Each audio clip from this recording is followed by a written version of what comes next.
نبی پاک سید عالم صلی اللہ علیہ وسلم کی بارگاہ میں دو عورتوں کا مقدمہ لایا گیا.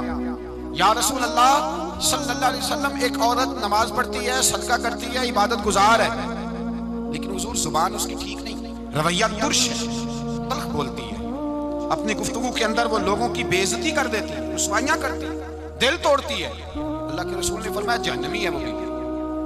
کہتے بس زبان کی تیز ہے، تو یہ زبان ہی تو ہے جو تباہی کرتی ہے. صدقے کدھر گئے، نمازیں کدھر گئیں؟ کہ سب کچھ صحیح ہے، عبادت گزار ہے. سن لیں مسند امام احمد بن حنبل کی حدیث، حضور نے فرمایا جہنمی ہے، لے جائے اٹھا کے اپنی نماز، حج زکات سارا کچھ دوزخی ہے، لوگوں کے دل گھائل کرتی ہے. عرض کی حضور مدینے کے فلانے محلے میں ایک بوڑھی اماں رہتی ہے، یا رسول اللہ غریب ہے، پنیر کے خشک ٹکڑے صدقہ کرتی ہے، بیچاری بوڑھی ہے، زیادہ نفل نہیں پڑھ سکتی، لیکن حضور اس کی زبان بڑی اچھی ہے، اپنے لب و لہجے پہ کنٹرول کرتی ہے، کسی کو تکلیف نہیں دیتی.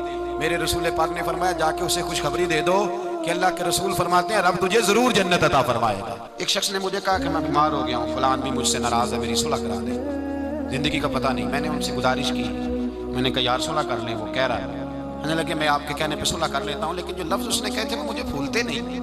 اس نے میری والدہ کے بارے میں، میرے والد کے بارے میں، میرے بھائی کے بارے میں، میرے بارے میں، فلاں کے بارے میں، میرے خاندان کے بارے میں، وہ جملے میری آنکھوں کے سامنے، اس کو نہیں کہنے چاہیے. اس کے لفظوں کی وہ کڑواہٹ اب بھی جب وہ سامنے آتا ہے تو وہ لفظوں کی کڑواہٹ مجھے بھولتی نہیں، وہ میرے لیے سہانے روح ہو گئی. اگرچہ بھول جانا چاہیے، حکم شرع یہی ہے، لیکن لفظوں کے اندر جو سختی ہوتی ہے، جملوں کے اندر جو تلخی ہوتی ہے، وہ انسان کو کبھی بھولتی نہیں. وقت گزر جاتا ہے، ہم تھوڑی دیر کے لیے اپنی زبان کو اگر قابو میں رکھ لیں، پابندی لگا لیں، کچھ دیر کے لیے اپنے اوپر کنٹرول کر لیں، تو ہو سکتا ہے بہت ساری روحوں کو ہم گھائل کرنے سے بچ جائیں. میرے بھائی اپنی زبان کو کنٹرول میں، اس لیے میرے نبی پاک علیہ الصلوۃ والسلام نے فرمایا پہلوان وہ نہیں ہوتا جو کھاڑے میں اترے تو سامنے والے کو گرا دے. پہلوان وہ ہوتا ہے جس کو جب غصہ چڑھے تو اپنے آپ پہ قابو پا لے، اپنے آپ کو کنٹرول کر لے، اپنے جذبات پہ قابو رکھے. میں مسند امام احمد بن حنبل کا حوالہ دینے لگا ہوں. اگر آپ کی زبان ٹھیک نہیں تو ضائع ہو جائے گا سارا کچھ. لمبی نمازیں، حج زکاتیں، عبادتیں، اگر آپ کی زبان کڑوی ہے، اگر آپ جی میں منہ پہ کہہ دیتا ہوں، کہنے والے تو کہہ ہی دیتے ہیں، سننے والے کمال کرتے ہیں. سننے والے کمال، میں نے سنائی ہے چار، کمال کی بات کی ہے تو نے. یہ کس قسم کا تیرا انداز ہے گفتگو کا؟ درجنوں لوگ کیس لے کے آتے ہیں شام کو علماء کے پاس، تو آپ کسی عالم سے جا کے پوچھیں کہ صاحب صبح کے 20 اور درجنوں کیس آئے تو کیا مسئلہ پوچھا لوگوں نے؟ تو مسئلہ یہی ہے کہ میں غصے میں طلاق دے بیٹھا ہوں. قابو ہی نہیں ہے.